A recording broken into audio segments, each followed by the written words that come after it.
নমস্কাৰ, আপোনালোকক মোৰ চেনেললৈ স্বাগতম জনাইছোঁ।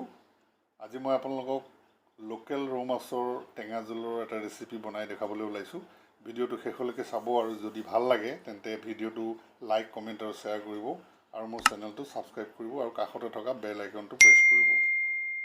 এই ৰেচিপিটোৰ কাৰণে পোনপ্ৰথমে আমি মাছখিনি সুন্দৰকৈ ধুই নিমখ হালধি সানি ল'লোঁ।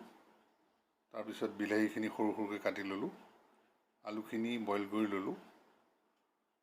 তাৰপিছত ইলাচি নেমু দুটুকুৰা আমি কাটি ৰেডি কৰি ৰাখিলোঁ।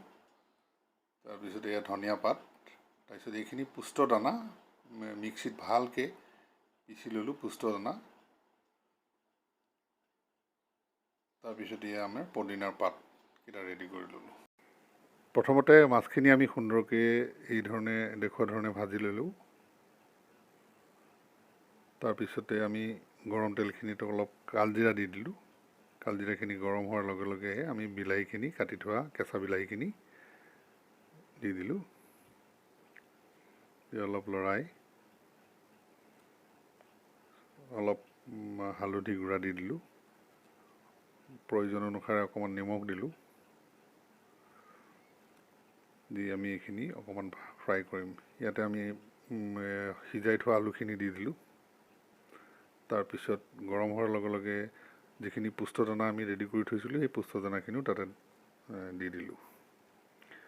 দি সুন্দৰকৈ এই ধৰণে ফ্ৰাই কৰিলোঁ। কিছু সময় ফ্ৰাই কৰাৰ পিছত অলপ এই ধৰণৰ হৈ যোৱাৰ লগে লগে এটা ইলাচি নেমু চেপি থোৱা পানীখিনি আমি ইয়াতে দি দিম।